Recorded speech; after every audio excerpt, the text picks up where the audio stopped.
VOA 세계뉴스입니다. 바락 오바마 전 미국 대통령이 민주당의 유력 대선 후보 카멀라 해리스 부통령 지지를 표명했습니다. 해리스 부통령 선거운동본부 측은 오늘 해리스 부통령이 오바마 전 대통령 내외로부터 이 같은 지지 의사를 전달받는 통화 모습을 담은 영상을 공개했습니다. 오바마 전 대통령은 이 통화에서 미셸과 내가 당신을 지지하고 당신이 이번 선거에서 승리해 대통령 집무실로 들어가도록 하기 위해 우리가 할 수 있는 모든 것을 할 것이라고 말하기 위해 전화를 걸었다고 말했습니다. 미셸 오바마도 해리스 부통령에게 당신이 자랑스럽다면서 이번 대선은 역사적인 일이 될 것이라며 지지를 밝혔습니다. 이에 해리스 부통령은 감사를 표하면서 두 사람이 지난 몇 년 동안 줬던 우정이 내가 표현할 수 있는 것 이상의 의미를 가진다는 점을 말씀드린다고 답했습니다. 오바마 전 대통령 내외는 이날 별도의 성명에서 해리스 부통령은 이 중요한 순간이 요구하고 있는 비전과 품성, 힘을 가지고 있다며 대선 승리를 기원했습니다.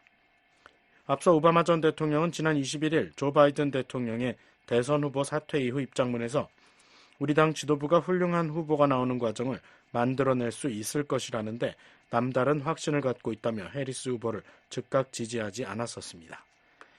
미 역사상 첫 흑인 대통령 오바마 전 대통령은 민주당에서 가장 인기 있는 인물 중 하나로 꼽히고 있습니다. 조태열 한국 외교장관과 왕이 중국 외교부장이 오늘 라오스에서 회담을 갖고 북한의 도발과 북한과 러시아 간 협력에 따른 한반도 긴장 완화 방안 등을 논의했습니다.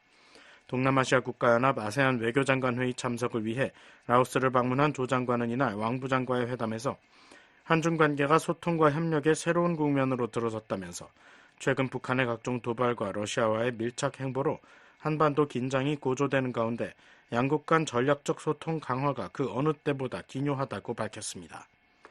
왕 부장은 중국과 한국이 그간의 고위급 교류를 통해 외교안보 분야에서 상호 이해를 증진시키고 있는 것을 기쁘게 생각한다면서 양국이 이웃으로서 잘 지내야 한다고 말했습니다.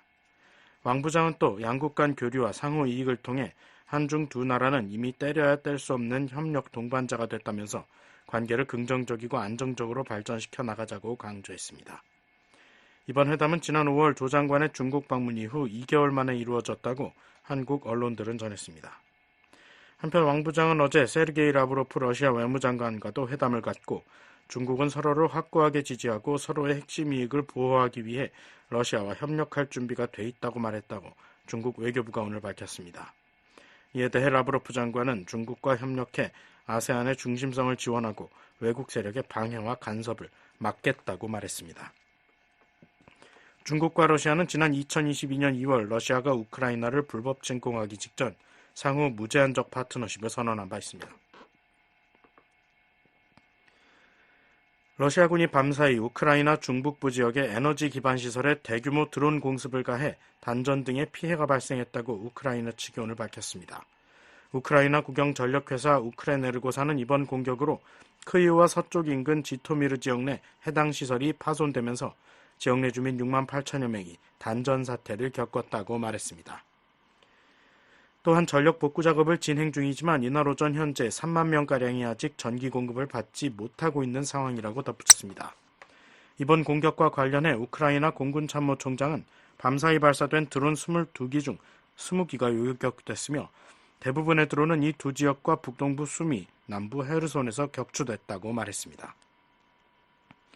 2022년 2월 우크라이나를 불법 침공한 러시아는 최근 몇 달 동안 우크라이나 내 발전소 등 주요 에너지 기반 시설들에 대한 미사일과 드론 공격을 이어왔습니다.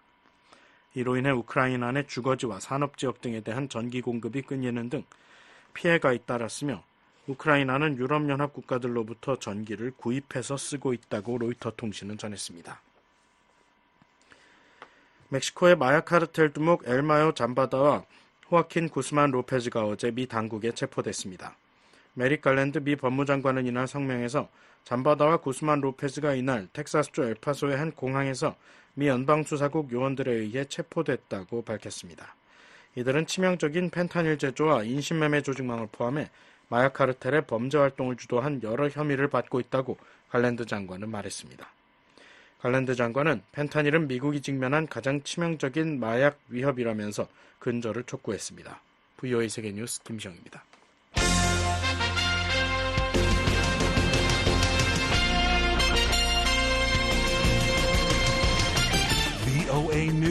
today. 여러분 안녕하십니까? 2024년 7월 26일 금요일 VOA 뉴스투데이 2부 시작하겠습니다. 진행의 김영곤입니다. 먼저 이 시간 보내드릴 주요 소식입니다. 미국 정부가 북한 정찰총국 소속 해커 림종혁에 대해 $1,000만 현상금을 내걸고 추적에 나섰습니다. 미국과 한국, 영국 정부가 북한 정찰총국 산하 해킹 조직의 활동을 경고하는 합동 사이버 주의보를 발령했습니다. 미국과 한국 등이 유엔 안보리 회의에서 북한과 러시아 간의 군사 협력을 강력히 비판했습니다. 미국과 한국, 일본이 내일 개막하는 아세안 지역안보 포럼에서 북한 정권의 도발과 북러 간의 불법 협력을 규탄할 것으로 예상됩니다. 토요일인 내일 북한은 대부분의 지역에서 흐리고 비가 내리겠습니다. 이 비는 적어도 글피 월요일까지 계속되겠습니다. 일요일까지 예상 강수량은 평안도 50에서 150mm, 많은 곳은 평안북도 250, 평남 200mm 이상 되겠습니다. 황해도와 함경도는 30에서 80mm, 많은 곳은 150mm 이상 내리겠습니다. 바다 물결은 모레 일요일까지 동해 앞바다 0.5에서 1m, 서해 앞바다 1에서 2m로 일겠습니다. 내일 평양은 흐리고 비가 내리겠고 낮 최고 29도까지 오르겠습니다. 첫 소식입니다. 미국 정부가 북한 정찰총국 소속 해커에 대해서 $1,000만 현상금을 내걸고 추적에 나섰습니다. 미국의 의료기관을 대상으로 랜섬웨어 공격을 하고 미국 방산업체에서 항공기 기술 등을 빼돌린 혐의입니다. 함지아 기자입니다. 미국 연방수사국 FBI가 북한 해커 림종혁을 현상수배했습니다. FBI는 북한 정찰총국의 해킹 조직 안다리엘 소속인 림종혁이 컴퓨터 사기와 남용 방지법을 위반했다며 25일 관련 내용이 담긴 현상수배 전단을 공개했습니다. 해당 전단에는 림종혁의 사진과 함께 성별과 영어, 한국어와 같은 사용 가능 언어, 인종 등 기본 정보가 담겼습니다. 또 혐의 부분에선 림종혁이 북한 정찰총국을 대리해 활동하며 마우이 랜섬웨어 소프트웨어를 사용해 미국 병원과 의료회사를 대상으로 침투를 모의하고 몸값을 갈취하며 수익금을 세탁했다고 밝혔습니다. 아울러 미국과 한국, 중국 내 정부와 기술 분야 피해자를 대상으로 사이버 스파이 해킹 작전을 수행하기 위해 인터넷 서버를 구입하기도 했다고 FBI는 지적했습니다. 수배 전단지가 언급한 마우이 랜섬웨어는 지난 2021년 5월 미국 캔자스 지역 병원을 상대로 한 사이버 공격에 사용된 악성 소프트웨어입니다. 미 수사기관은 당시 공격의 배후로 북한을 지목했었습니다. 마우이 랜섬웨어 공격으로 인해 캔자스 지역 병원과 공중보건단체의 컴퓨터는 먹통이 됐고 일부 병원들은 컴퓨터 가동을 정상화하기 위해 북한에 몸값을 지불하기도 했습니다. 림종혁에 대한 현상금은 $1,000만 안내됐습니다. 이날 국무부는 FBI의 공개 수배 직전 보도자료를 내고 정의에 대한 보상 프로그램은 미국의 중요 사회 기반 시설을 대상으로 특정 악성 사이버 활동을 한 사람의 신원 혹은 위치 정보에 대해 최대 $1,000만 보상금을 지급한다고 밝혔습니다. 이어 구체적으로 림종혁을 언급하며 북한 국적인 그가 안다리엘이라는 악성 사이버 그룹과 연관돼 있다고 확인했습니다. 이어 안다리엘 그룹에 대해 북한의 군사정보기관이자 북한의 악성 사이버 활동을 주로 담당하면서 북한의 불법 무기 거래에 관여하는 정찰총국의 통제를 받고 있는 조직이라고 설명했습니다. 그러면서 안다리엘은 사업체와 정부기관, 방위산업체 등을 표적으로 삼는다고 확인했습니다. 국무부는 림종혁 등이 마우이 랜섬웨어를 통한 공격 당시 의료검사 혹은 전자의료기록에 사용되는 피해자의 컴퓨터와 서버를 암호화하면서 의료 서비스를 중단시켰다고 지적했습니다. 이어 이들은 몸값으로 받은 돈을 미국 정부 기관과 미국 및 해외 방위 계약업체 등을 대상으로 한 악의적인 사이버 작전에 투입했다고 밝혔습니다. 그러면서 림종혁 등이 미국에 기반을 둔 업체를 해킹해 군용 항공기와 인공위성에 사용되는 재료에 관한 기밀 해제 자료를 포함해 30GB 이상의 데이터를 추출했다고 설명했습니다. 다만 해킹된 자료는 2010년 혹은 그 이전에 작성된 것이라고 국무부는 덧붙였습니다. 마이클 반하트 맨디언트 수석 분석가는 25일 BOA와의 전화통화에서 북한 해커들은 주로 의료 부문을 공격해 확보한 랜섬웨어 자금을 사이버 스파이 활동 목표물을 공격하는 데 사용하려 했다고 말했습니다. APT-45, as we've now graduated them to be, they were looking to attack different sectors, primarily the healthcare sector. 이어 이렇게 얻은 자금은 다른 여러 방식으로 북한 정권에 들어갈 가능성이 높다고 분석했습니다. 그러면서 병원에 대한 랜섬웨어 공격은 그 자체로 목표가 아니라 미사일과 핵 개발을 위한 수단이었다는 점에서 매우 흥미롭다고 반하트 수석 분석가는 진단했습니다. 현재 림종혁의 형사사건은 미 캔자스 연방법원에서 다뤄지고 있습니다. 앞서 캔자스주 캔자스시티의 대배심은 림종혁에 대한 기소를 결정했고 이 같은 내용은 FBI의 수사전단, 국무부의 현상금 발표와 함께 25일 공개됐습니다. 북한 해커가 미 사법당국의 추적을 받는 건 이번이 처음은 아닙니다. FBI는 2021년 북한 해킹 조직 라자루스 그룹 소속 박진혁과 김일, 전창혁을 지명 수배한 바 있습니다. 이들은 2014년 소니 영화사 해킹과 2017년 워너크라의 랜섬웨어 공격을 일으킨 혐의로 미 법무부에 기소됐습니다. 다만 박진혁 등이 북한에 거주하는 것으로 알려져 이들이 실제 미국 법정에 모습을 드러낼 가능성은 적습니다. 같은 이유로 림종혁에 대한 실제 체포도 현실적으로는 어려울 것으로 보입니다. 미국 정부는 북한의 사이버 활동에 대한 우려를 여러 차례 밝힌 바 있습니다. 린다 토머스 그린필드 유엔 주재 미국 대사는 지난달 20일 사이버 안보를 주제로 열린 유엔 안보리 공개회의에서 전 세계의 위험한 사이버 공격 배후에 있는 범죄자 네트워크를 붕괴시키기 위해 함께 노력해야 한다며 북한을 거론했습니다. It's highlighted in April's cyber area that includes malicious DPRK cyber operations. 특히 지난 4월 열린 아리아 포뮬러 방식의 사이버 회의에서 강조됐듯이 여기에는 북한의 악의적인 사이버 활동도 포함된다며 이는 북한의 대량 살상 무기와 탄도미사일 프로그램 자금 조달에 사용된다고 주장했습니다. 그러나 북한은 그동안 사이버 공격 사실을 부인하며 이 같은 지적에 반발해왔습니다. 북한 외무성은 지난 2022년 2월 7일 홈페이지에 올린 글에서 우리는 잊지도 않은 우리의 사이버 공격, 가상화폐 절취설을 내돌리는 미국의 비열한 행위를 우리 국가의 영상 훼손으로 주권에 대한 심각한 위협과 도전으로 보고 절대로 좌시하지 않을 것이라고 주장했습니다. BOE 뉴스 함재합니다.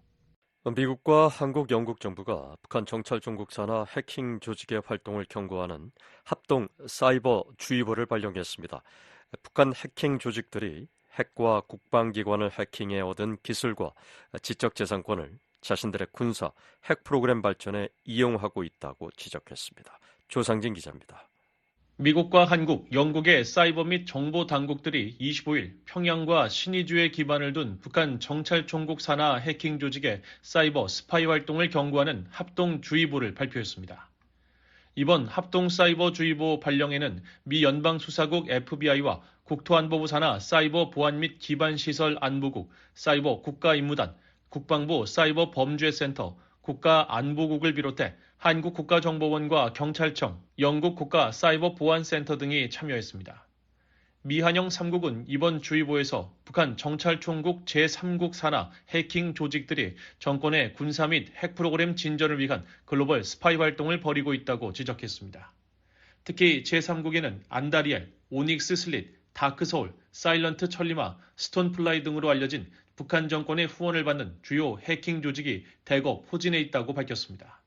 그러면서 이 해킹 조직들은 주로 국방과 항공우주, 핵, 기술 관련 기관을 표적으로 삼아 민감한 기밀기술 정보와 지적 재산을 획득해 북한 정권의 군사 및 핵 프로그램과 야망을 발전시키는 데 이용했다고 말했습니다. 합동주의보는 이들 해킹 조직들이 미한영 3국은 물론 일본과 인도의 기업들을 포함해 전 세계 다양한 산업 부문에 지속적인 위협이 되고 있다고 평가했습니다. 특히 미국 의료기관을 대상으로 랜섬웨어 작전을 펼쳐 스파이 활동 자금을 조달하는 등 금전적 동기의 활동도 하고 있다고 지적했습니다. 또한 소프트웨어의 취약점을 통해 악성 코드를 배포하고 원격 조종이나 피싱 활동을 수행한다고 덧붙였습니다. 그러면서 3국 정보기관은 주요 인프라 조직이 취약점에 대한 보안 조치를 적시에 적용하고 웹서버 보호와 악성 활동 감시, 인증 및 원격 접근 권한 보호를 강화할 것을 권장한다고 밝혔습니다. 아울러 북한의 국가 후원 사이버 작전으로부터 네트워크를 방어하기 위한 경계를 늦추지 말아야 한다고 강조했습니다. FBI를 비롯한 미국 정부기관과 한국, 영국 정보당국과의 이번 합동 조치는 민간 사이버 보안 기업과의 협업을 통해 이뤄졌습니다. 세계 최대 인터넷 검색 기업인 구글 산하 사이버 보안 업체 맨디언트도 이날 공개한 보고서를 통해 안다리엘, 불명 APT-45가 적어도 2009년부터 전 세계적으로 스파이 활동을 벌여왔다고 지적했습니다. 특히 이들이 최근 몇 년 동안 랜섬웨어 분야로 활동을 확대했다면서 피해자들의 민감한 정보를 훔쳐 인질로 잡는 악성 코드를 배포한 뒤 몸값을 요구했다고 밝혔습니다. 그러면서 이들이 주로 목표로 삼은 곳은 의료 서비스 제공자와 금융기관, 에너지 회사였다고 지적했습니다. 이번 보고서 작성에 참여한 마이클 바나트 맨디언트 수석 분석가는 25일 VOA와의 화상통화에서 APT45, 즉 안다리엘은 전통적 정보 탈취 해킹과 금전적 동기의 해킹을 동시에 수행하는 독특한 위협 그룹이라고 말했습니다. 특히 정보를 탈취한 뒤 이를 랜섬웨어 공격에 활용하고 여기서 얻은 금전적 이익을 다시 정보 탈취에 활용하는 방식을 취했다고 지적했습니다. The main goal is to, attack these entities over here, get the money to do what I'm doing now, and then go after the missile. 그러면서 이들의 주요 목표는 실제 사이버 스파이 활동을 뒷받침하기 위한 것이라며 최종적으로 북한의 군사 장비와 핵, 미사일 프로그램 지원에 사용되는 타국 정부의 핵시설과 연구기관에 저장된 정보와 우라늄 처리 및 농축, 원자력 발전소, 미사일 레이더 시스템 등의 정보를 표적으로 삼았다고 밝혔습니다. Not to mention some of the information that's coming out even today showing the wider scope. 바나트 수석 분석관은 APT45는 지금까지 우리가 봐왔던 다른 북한 해킹 조직과는 다른 움직임을 보여주는 것이 특징이라면서 정보 탈취를 매개로 금전적 이득을 취하고 이를 다시 정보 취득에 활용하며 궁극적으로는 정권을 향한 핵과 미사일 개발 역량 진전을 지원하고 있다는 점을 주목해야 한다고 말했습니다.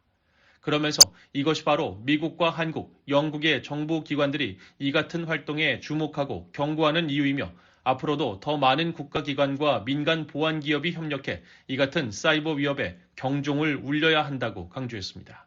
VOA 뉴스 조상진입니다. 미국과 영국, 한국 등이 유엔 안보리 회의에서 북한과 러시아 간의 군사 협력을 강력히 비판했습니다. 미국은 북러 간의 대가성 거래에 대한 책임을 물어야 한다고 촉구했습니다. 이종 기자입니다.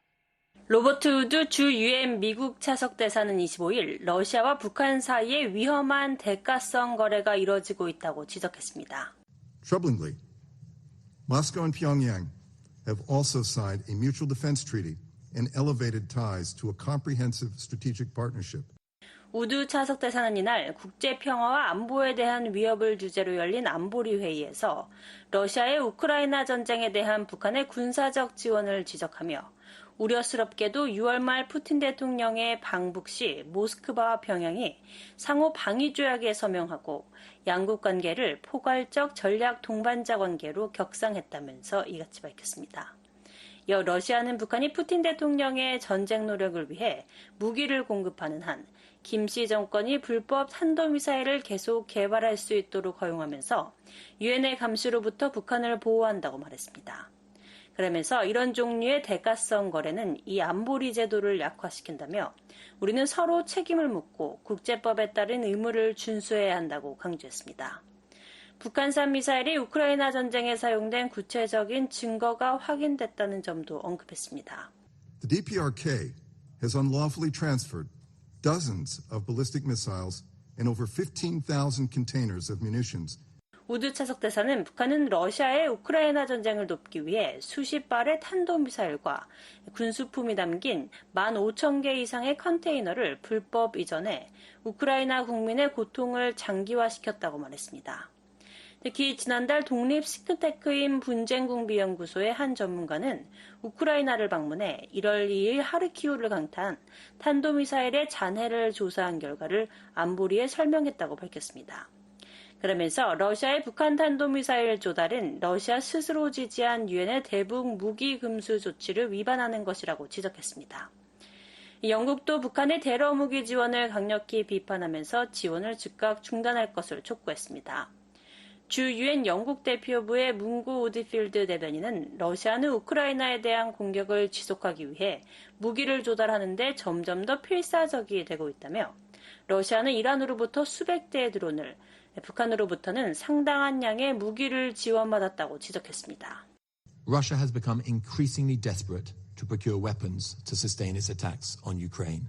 이어 러시아가 자신들이 지지한 안보리 결의를 노골적으로 위반하며 북한으로부터 무기를 조달하면서도 우크라이나의 자위권을 위한 서방의 정당한 지원을 비판하는 건 터무니없지만 솔직히 이제는 놀랍지도 않다고 말했습니다.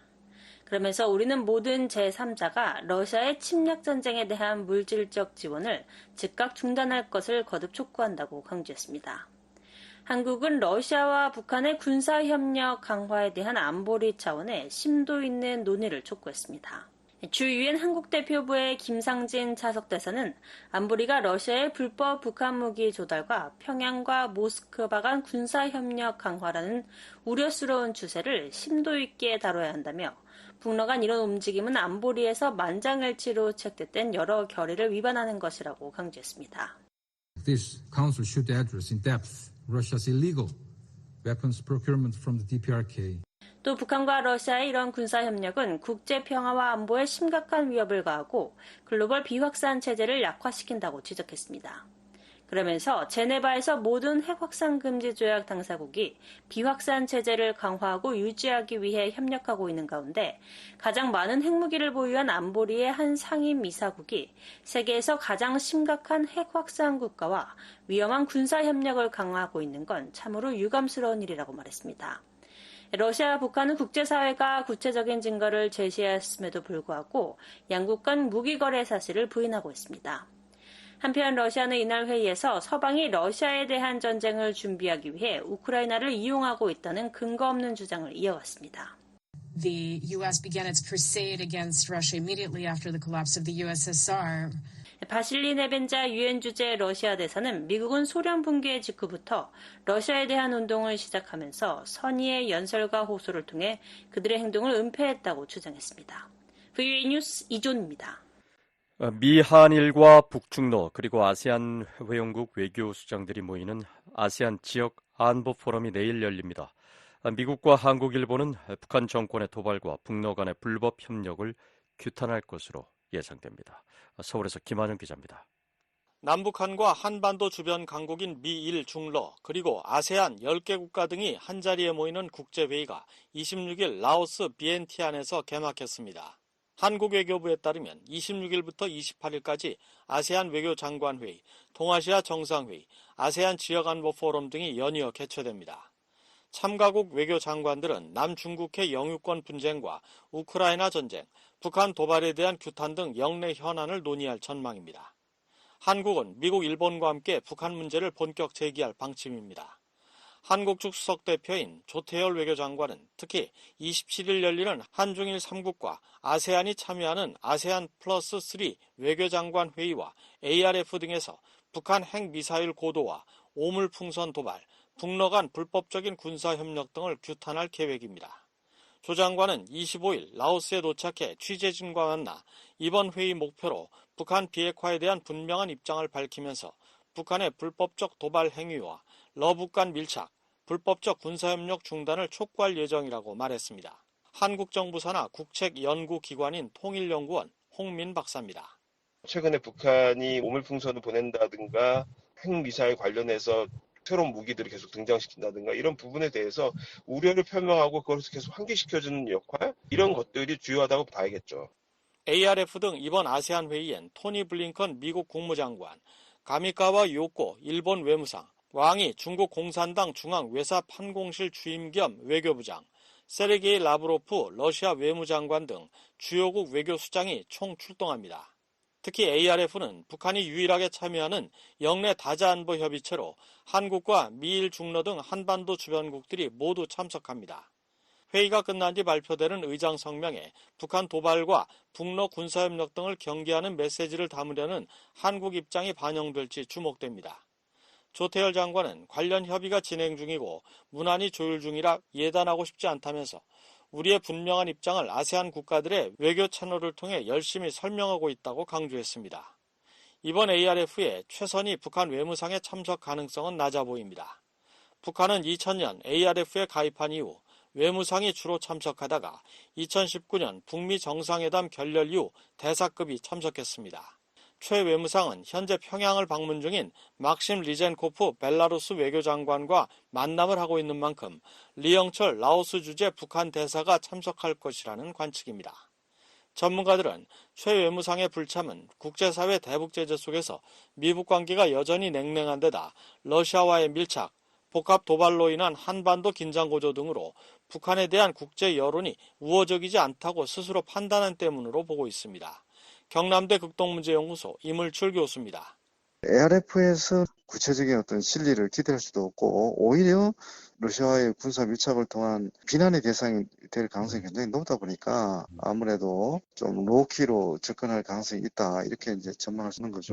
한국의 이런 입장에 맞서 그동안 유엔 안전보장이사회 등 국제 무대에서 북한을 두둔해온 러시아는 반박 입장을 피력할 것으로 예상됩니다.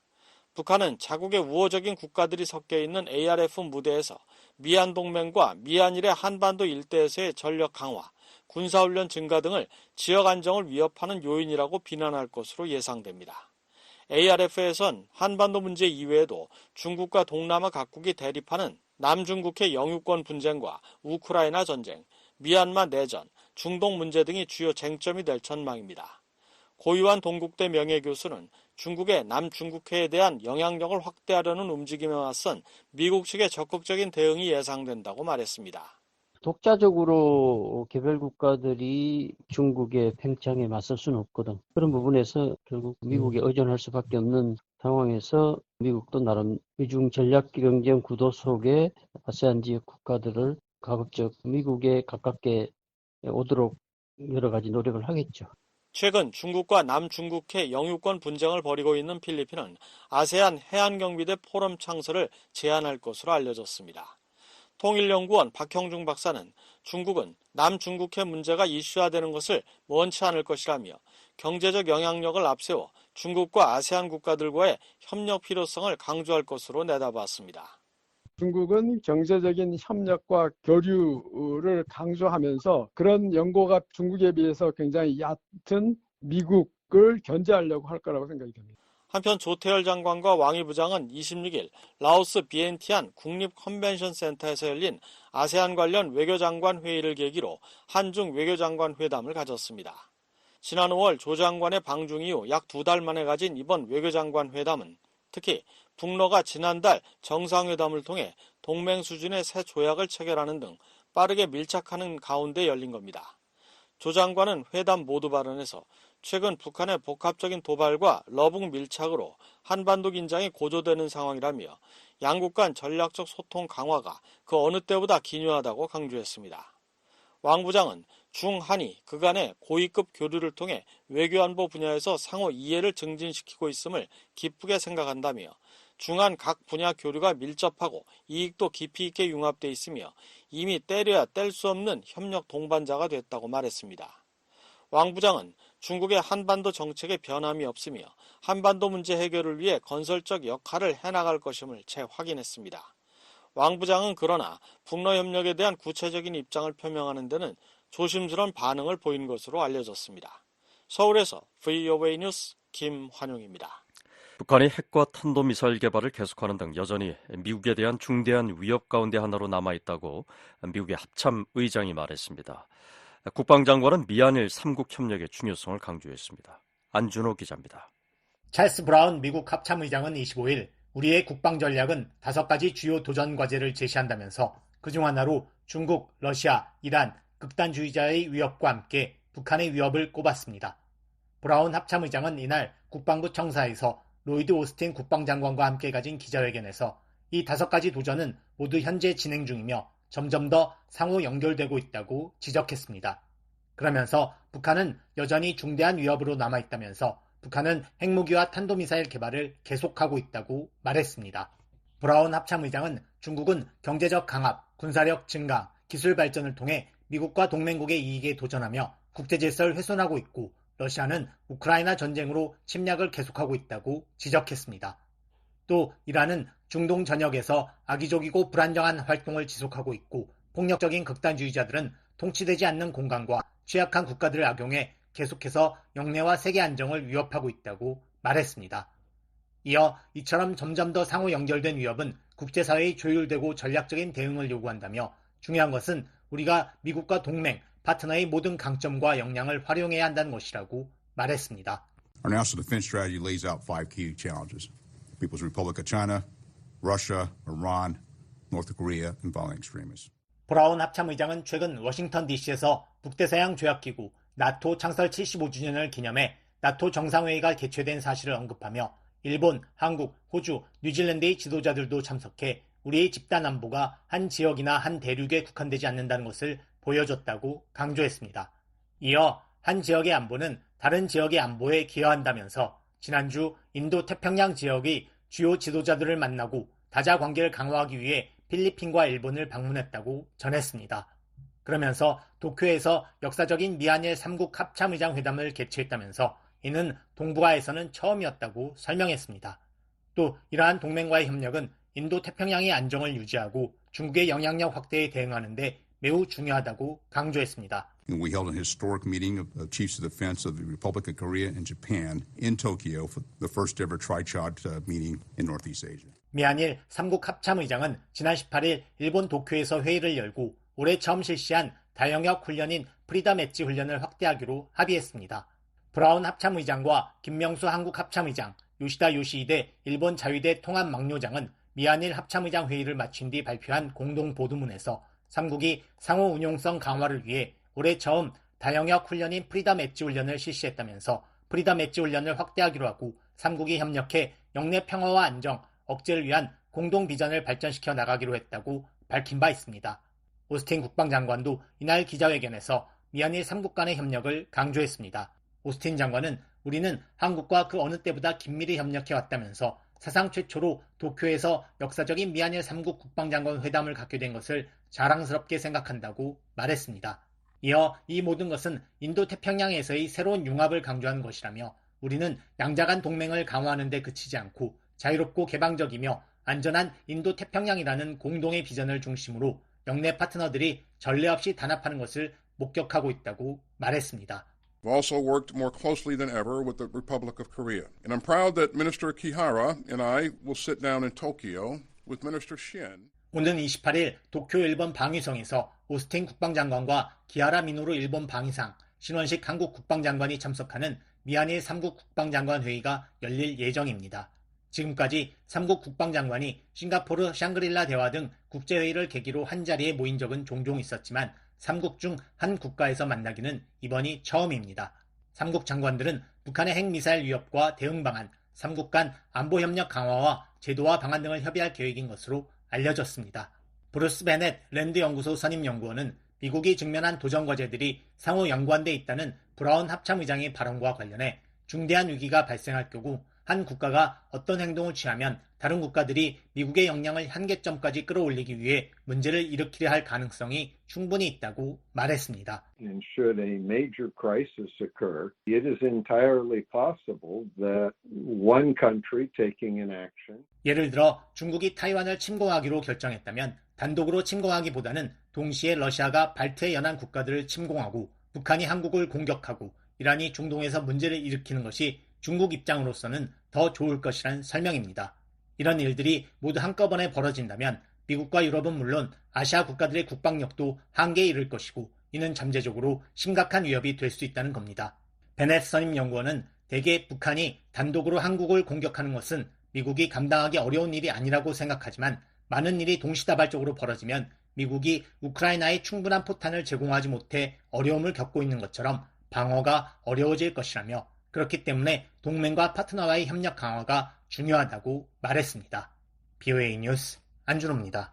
미국 국무부가 북한 문제와 관련해 중국이 더 많은 일을 할 수 있다며 대북 영향력을 발휘할 것을 거듭 주문했습니다.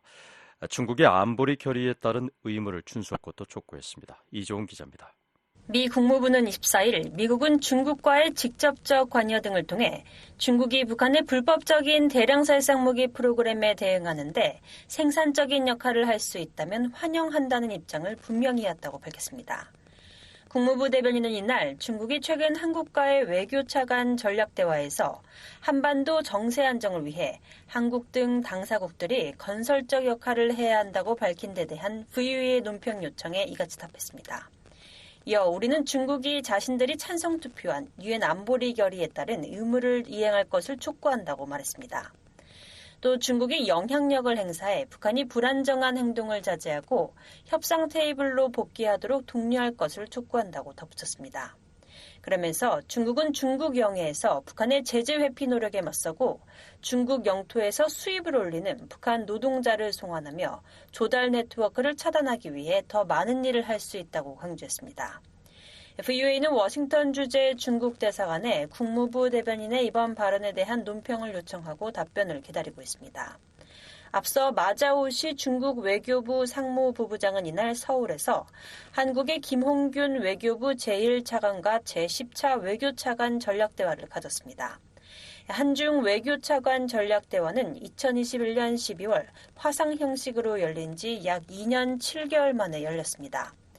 중국 외교부에 따르면 중국 측은 이번 전략대화에서 현재 한반도 정세가 복잡하고 엄중하며 지역의 평화와 안정을 유지하는 것이 각 당사자의 공동이익에 부합하고 상황을 완화하는 것이 급선무라며 한국을 포함한 관련 당사자들이 한반도 문제의 정치적 해결을 촉진하는데 적극적이고 건설적 역할을 하기를 바란다고 강조했습니다. 한국 외교부에 따르면 한국 측도 중국에 한반도 평화와 안정, 비핵화를 위해 건설적 역할을 해달라고 요청하고 관련 소통을 지속해 나가자고 말했습니다. 마 부부장은 방한에 앞서 지난 22일엔 도쿄에서 가미카와 요코 일본 외무상을 만났고 오카노 마사타카 일본 외무성 사무차관과는 제16차 중일 전략대화를 열었습니다. 국무부 대변인은 중일 및 한중 간 대화가 이어진 것과 관련한 VOA의 논평 요청엔 미국은 각국이 자국민의 최선의 이익을 위해 주권적 결정을 내릴 수 있는 능력을 존중한다고 밝혔습니다. 그러면서 미국이 중국과의 관계를 책임 있게 관리하기 위한 조치를 취하는 것처럼 우리의 파트너와 동맹국들도 그렇게 하고 있다고 말했습니다. 데니스 와일더 전 백악관 국가안보회의 아시아 담당 선임 보좌관은 25일 VOA의 통화에서 중국이 북한을 지원하겠다는 태도를 유지하는 한 미국이 할 수 있는 건 아무것도 없다고 말했습니다. The United States can't do anything because as long as China's attitude is they're going to support the North Koreans. 또 문제는 제재도 중국의 행동을 바꾸지 못한다는 것이라며 제재를 통해 중국의 행동을 바꿀 가능성은 매우 제한적이라고 덧붙였습니다. 이어 중국에 실제로 타격을 줄 수 있는 유일한 방법은 대형 은행을 타격하는 것이지만 그것은 세계 금융시장에 매우 혼란을 줄 수 있기 때문에 그렇게 하는 것은 득보다 실이 더 클 수 있다고 밝혔습니다. 앞서 미 재무부는 24일 북한의 탄도미사일 및 우주 프로그램을 지원하는 물품 조달에 관여한 6명의 중국인과 중국 소재 5개 기업에 대한 제재를 단행했습니다. 전 백악관 국가안보회의 북한 담당 국장을 지낸 앤서니 루지에로 민주주의 수호재단 선임연구원은 VOA에 미국 정부의 제재가 더욱 강력한 효과를 거두기 위해선 북한으로 들어오는 물품을 겨냥하는 것이 아닌 북한의 돈줄이나 유통 경로를 옥죄는 방식이 돼야 한다고 제언했습니다. The fact that we're not targeting North Korea's revenue, we're not targeting North Korea getting the items. 그러면서 제재가 상징적인 조치에 머물지 않기 위해선 북한을 돕는 제재 회피자들을 쫓는 것이 최우선 순위가 돼야 한다고 강조했습니다. VOA 뉴스 이존입니다. 북한과 러시아의 무기 거래 현장으로 알려진 라진항 부두에 대형 선박이 입항했습니다. 올해 들어 18번째 입항인데 선박 바로 앞에선 길게 늘어선 컨테이너 더미도 확인됐습니다. 함지아 기자입니다. 북한 라진항에서 24일 115m 길이의 대형 선박이 포착됐습니다. 라진항 일대를 촬영한 플래닛랩스의 위성사진에는 북한 전용으로 알려진 라진항 부두에 선체를 바짝 밀착시킨 선박과 바로 앞에 약 170m로 놓인 컨테이너 추정물체가 보입니다. 앞서 백악관은 지난해 10월 북한이 러시아에 컨테이너 1000개가 넘는 분량의 군사장비와 탄약을 제공했다며 라진항에 약 6m 표준 규격의 해상운송 컨테이너 300여 개가 적재된 장면을 찍은 위성사진 자료를 공개했습니다. 백악관은 라진항에서 선적된 컨테이너가 러시아 선박에 실려 러시아 항구로 옮겨진 뒤 열차를 통해 우크라이나 전선으로 이동한다고 전했었습니다. 이후 VOA는 지난해 8월 26일 이곳에서 대형 선박이 포착된 이후 이 지점에 선박이 정기적으로 드나드는 장면을 확인해 보도하고 있습니다. 올해 들어선 북한 전용으로 분류된 해당 부두에 총 17척의 선박이 입항했습니다. 이날 발견된 선박을 합치면 올해에만 18척에 달하는 대형 선박이 드나든 것입니다. 물론 구름이 낀 날이나 위성사진이 촬영을 하지 않는 날을 감안할 때 실제 이곳을 드나든 선박의 수는 더 많을 수 있습니다. 해당 부도는 북러 무기 거래 의혹이 제기되기 전까진 작은 선박조차 접안하지 않던 곳입니다. 20척에 육박하는 선박 입항이 더욱 주목되는 이유입니다. 만약 이들 선박이 실어 나른 컨테이너에 무기가 담겼다면 이는 안보리 대북결의 위반입니다. 유엔 안보리는 결의 1718호 등 다수의 대북 결의를 통해 북한의 무기 수출을 금지하고 있습니다. 전문가들은 북한과 러시아가 지난달 맺은 포괄적 전략 동반자 협정을 계기로 무기 거래 등 군사 협력을 강화할 것으로 진단한 바 있습니다. 한미 연합사 작전 참모를 역임한 데이비드 맥스웰 아태 전략센터 부대표는 지난 19일 BOE에 최근 북러가 맺은 포괄적 전략 동반자 협정이 러시아와 북한 사이에 더 많은 상호 지원을 가능케 하고 러시아의 선진 기술을 받아들이는 방식으로 북한의 ICBM과 핵 역량 등을 발전시킬 수 있다고 말했습니다. I think that the agreement is going to end up with more mutual support between Russia and North Korea. 또 데니스 와일더 전 백악관 국가안보회의 NSC 아시아 담당 선임 보좌관은 북한과 관련해 염려되는 부분은 이번 조약이 그들을 더 대담하게 만들 수 있다는 점이라고 지적했었습니다. BOE는 국무부의 대형 선박의 라진항 입항과 관련한 논평을 요청한 상태로 현재 답변을 기다리고 있습니다. 백악관 등이 북한과 러시아의 무기 거래 의혹을 제기하고 있지만 두 나라 모두 이를 강하게 부인해왔습니다. 김남혁 유엔 주재 북한 대표부 3등석 이관은 지난 2월에 열린 유엔 총회 회의에서 우리는 러시아와 무기 거래를 한 적이 없으며 앞으로도 그럴 계획이 없다고 말했습니다. We have never had arms dealings with the Russian Federation and that we have no plan to do so in the future either. We strongly denounce. 그러면서 무기 거래설은 북한에 대한 음해며 불법적인 대북 제재 결의안을 발동해 국제 무대에서 북한의 이미지를 훼손하려는 적대 세력을 강력히 규탄한다고 강변했습니다. 드미트리 페스코프 크렘린궁 대변인도 지난해 10월 북러 무기 거래 의혹과 관련해 원칙적으로 모두 근거가 없고 구체적인 내용이 없다고 주장한 바 있습니다. BOE 뉴스 함재합니다. 이번 주 국무부에서 컷 캠벨 부장관을 면담한 탈북민이 미국 정부의 일관적인 대북 인권 정책을 요청했다고 말했습니다. 캠벨 부장관은 코로나 팬데믹 이후 북한 주민들의 상황에 관심을 표명한 것으로 알려졌습니다. 이에 관한 자세한 소식입니다. 컷 캠벨 국무부 부장관은 지난 22일 인터넷 사회 관계망 서비스 X를 통해 김용호 한국통일부 장관과 2명의 용감한 탈북민들과 생산적인 만남을 가졌다고 밝혔습니다. 국무부도 이날 성명에서 캠벨 부장관이 김 장관을 만난 뒤에 탈북민 2명과 간담회를 가졌다고 확인했지만 자세한 내용은 전하지 않았습니다. VA가 양국 정부에 확인한 결과 이날 면담한 탈북민은 지난달 유엔 안보리가 개최한 북한인권 공식회의에서 발언한 김금혁 씨와 지난해 10월 목선을 타고 가족과 통해를 통해 망명한 강규리 씨입니다. 한국에서 방송인과 소셜 인플루언서로 활발히 활동 중인 김금혁 씨는 24일 VOA에 40분가량 캠벨 부장관과 면담했다면서 탈북민들을 대표해 북한 인권에 대한 미국의 지속적인 관심에 감사를 표했다고 말했습니다. 북한 이탈 주민이 만난 최고위층의 미국 관료라고 들었습니다. 그렇다라는 것은 어쨌든 미국 정부가 여전히 북한 인권 문제에 관심이 많고 또 북한이 현재 어떻게 변화하고 있는지 혹은 앞으로 북한은 어떻게 변해야 되는지에 대해서 관심이 여전히 많다라는 것을 저는 입증할 수 있었다고 보고요. 김 씨는 캠벨 부장관이 주로 자신들의 얘기를 경청했다면서 자신은 미국과 국제사회가 다양한 채널을 통해 북한 주민들에게 희망을 불어넣어야 한다는 점을 강조했다고 말했습니다. 아울러 미국 정부가 일관적인 대북 인권 정책을 펼쳐줄 것을 요청했다고 전했습니다. 어떤 정책의 연속성이 정말 필요하다고 얘기했습니다. 그러니까 북한 인권 혹은 북한 정책이라는 것은 정권에 따라서 혹은 정치권의 이익에 따라서 왔다 갔다 하지 말고 제발 이 문제만큼은 우리가 어떤 하나의 어젠다로 어떤 정치권의 보수와 진보 상관없이 좀 장기적으로 이끌어 가야 한다라는 그런 취지로 말씀을 드렸고요. 아마 동의하는 반응이었습니다. 참석자들에 따르면 캠벨 부장관은 탈북민들에게 코로나 팬데믹 이후 북한의 상황이 정말로 많이 어려워졌는지, 한국 사회 정착에 애로점은 없는지 등을 물었습니다.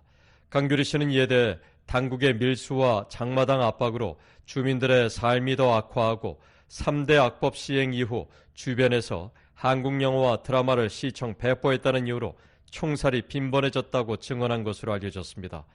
강 씨는 면담 다음 날인 23일 한국통일부와 미국 싱크탱크인 전략국제문제연구소 CSIS가 공동 주최한 북한인권 국제대화 이틀째 행사에서 이런 상황을 자세히 설명했습니다. 지금 북한의 실상이 매우 어려워졌습니다. 이전보다.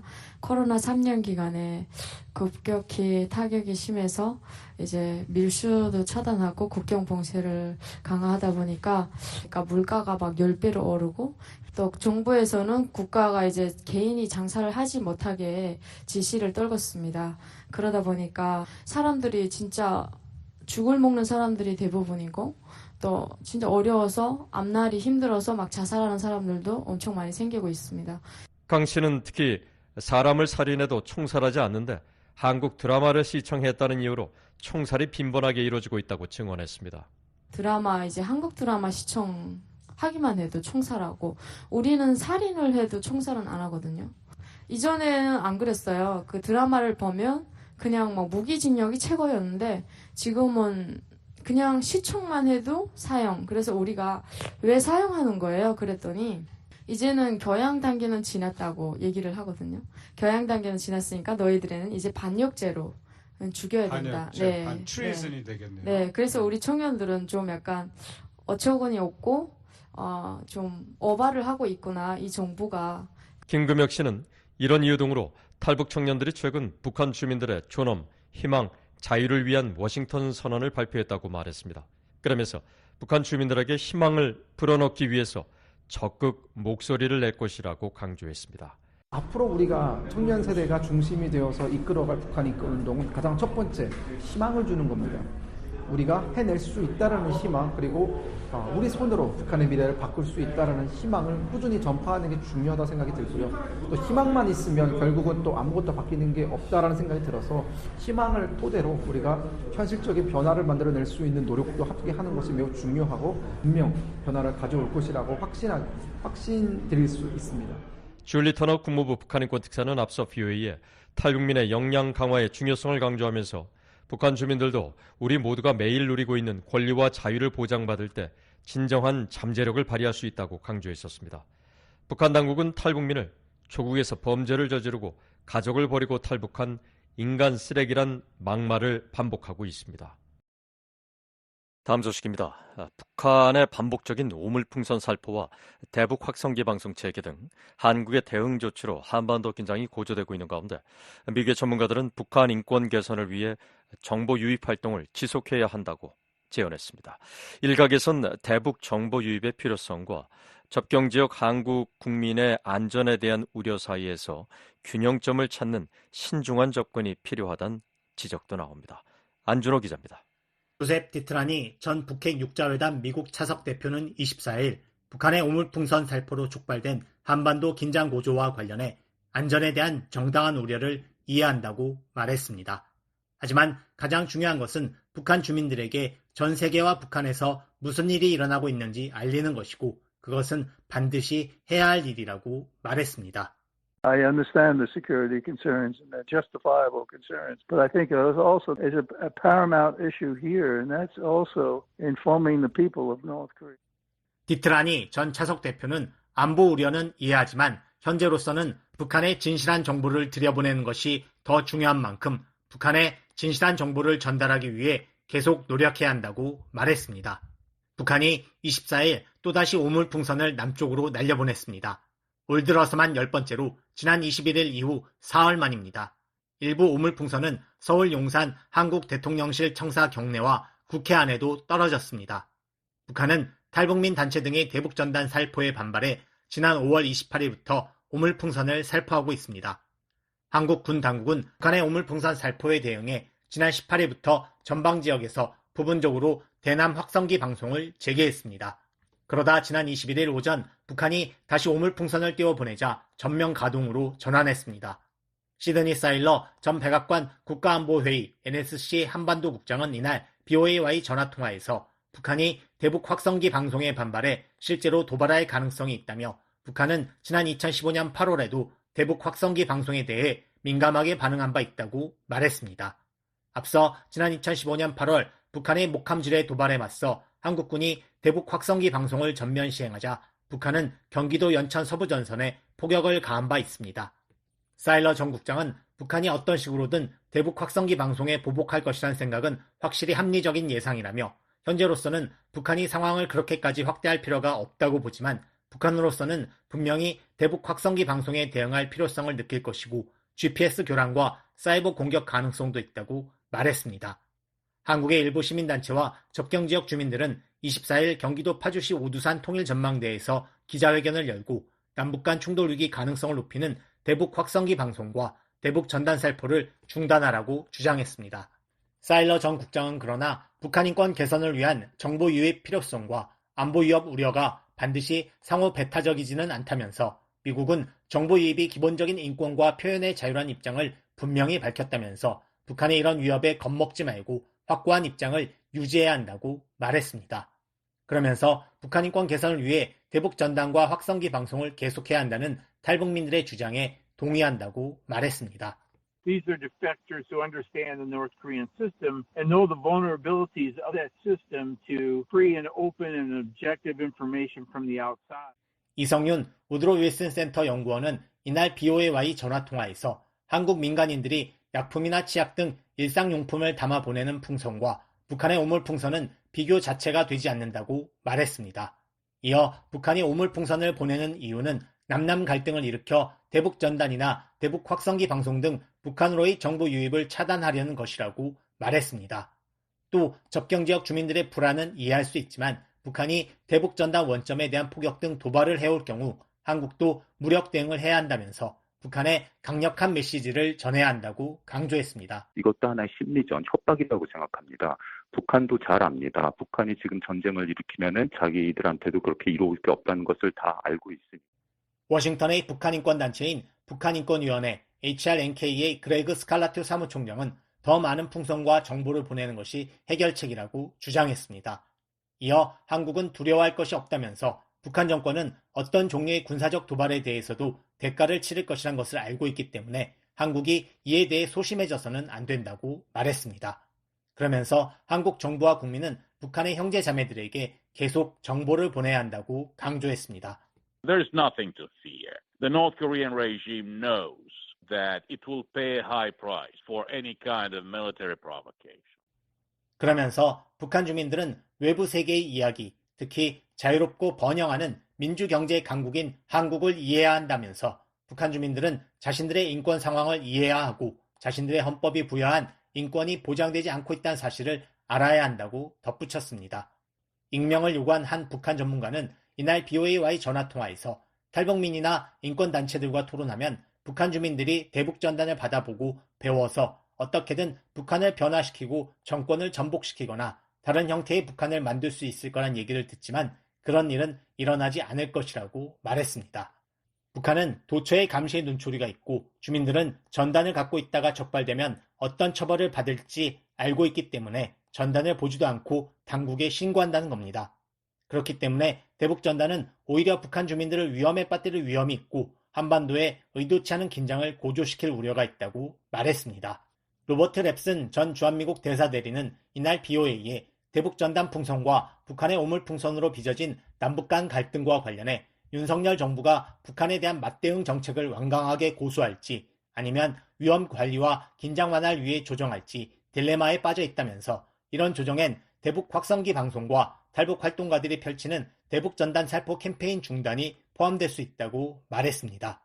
이어 한국에서는 접경지역 주민들을 중심으로 현재의 대북 접근 방식에 대한 비판이 일고 있으며 대북 전단의 효과에 대한 의문도 제기되고 있다면서 윤석열 정부로서는 어려운 결정이 될 것이라고 말했습니다. 그러면서 미국은 불필요하게 긴장을 고조시키거나 불안정을 증폭시키지 않는 접근을 선호할 것이라며 미한 양국 정부가 이 문제에 대해 긴밀한 공조를 계속 유지하는 것이 중요할 것이라고 제언했습니다. 북한 인권 개선을 위한 정보 유입의 필요성과 접경지역 주민들의 안전에 대한 우려 사이에서 균형점을 찾아야 한다는 지적도 있습니다. 앤드류 여 브루킹스 연구소 한국수업자는 이날 BOA와의 전화통화에서 북한 주민들이 외부의 정보를 접할 다른 방법이 없기 때문에 북한의 정보를 들여보내는 것이 중요하다며 안보 우려와 정보 유입 사이에서 균형을 맞출 필요가 있다고 말했습니다. We need to strike a balance here because I do think it's important to get information into North Korea since North Koreans have no other access to outside information. 여 수업자는 대북 전단 풍선 살포 자체에는 반대하지 않지만 언론의 주목을 받을 필요가 있겠느냐면서 시민단체들이 풍선을 띄워보내는 방식이 좀 더 신중하게 이루어져야 하며 이와 관련해 한국 정부와 시민단체 간의 대화가 필요하다고 말했습니다.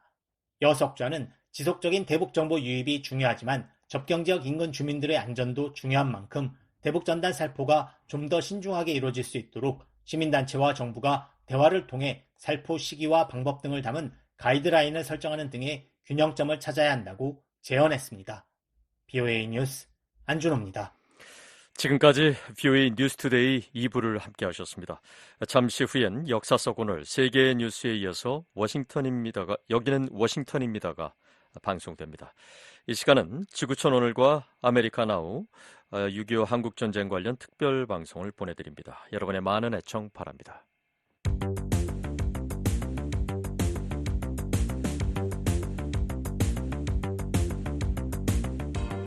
역사 속 오늘 1847년 7월 26일 서아프리카의 라이베리아가 독립을 선언합니다. 이날 라이베리아 독립 지도자였던 조셉 젠킨스 로버트가 독립을 선언합니다. 라이베리아가 탄생하게 된 배경은 1822년으로 거슬러 올라갑니다. 1800년대 초반 미국에서는 흑인 노예 문제를 둘러싸고 갈등이 고조됐습니다. 이에 미국 식민협회는 서아프리카의 흑인 노예들을 보내기로 결정합니다. 미국 식민협회는 미국인들이 해방 노예들을 그들의 고국인 아프리카로 돌려보내기 위해 세운 단체였습니다. 이 결정에 따라 1821년 미국에 있던 4,500여 명의 흑인들이 서아프리카로 이주합니다. 그리고 이들은 현지 원주민들로부터 땅을 사들여 삶의 터전을 마련하게 됩니다. 1847년 독립을 선언한 조셉 젠킨스 로버트는 그 이듬해 라이베리아 초대 대통령에 선출됩니다. 미국의 해방 노예들이 만든 자유국가 라이베리아는 1847년 7월 26일 미국의 후원 아래 정식으로 독립해 아프리카 최초 공화국이 됩니다.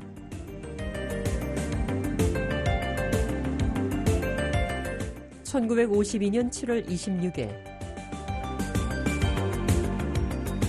아르헨티나 후안 페론 대통령의 두 번째 부인 에바 페론이 33살의 나이에 암으로 사망합니다. 에비타라는 애칭으로 더 잘 알려진 에바 페론. 에바는 1919년 아르헨티나의 한 작은 시골 마을에서 사생아로 태어납니다. 가난하고 고된 유년 시절을 보낸 에바는 15살 때 부에노스 아이레스로 무작정 상경합니다.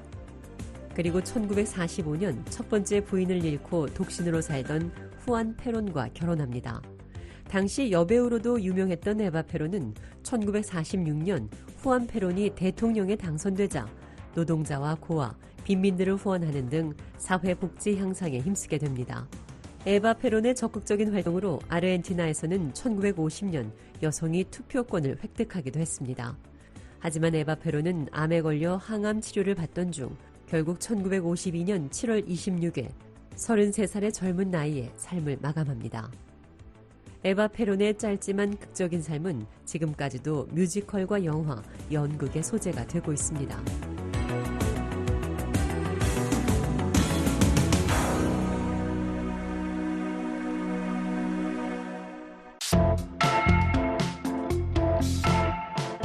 세상 돌아가는 일을 손바닥 안에서 알고 싶으십니까? 지금 손전화로 미국의 소리방송 모바일 사이트에 들어가 보세요. www.voakorea.com으로 접속하시면 됩니다. 미국의 소리방송 모바일 서비스는 엄선된 기사와 기획물을 애청자 여러분의 손안에 전달합니다. 휴대전화가 있으십니까? 지금 www.voakorea.com이나 kr.korea.mobi로 접속하세요. 청취자 여러분의 생활을 풍요롭게 만들어드리겠습니다.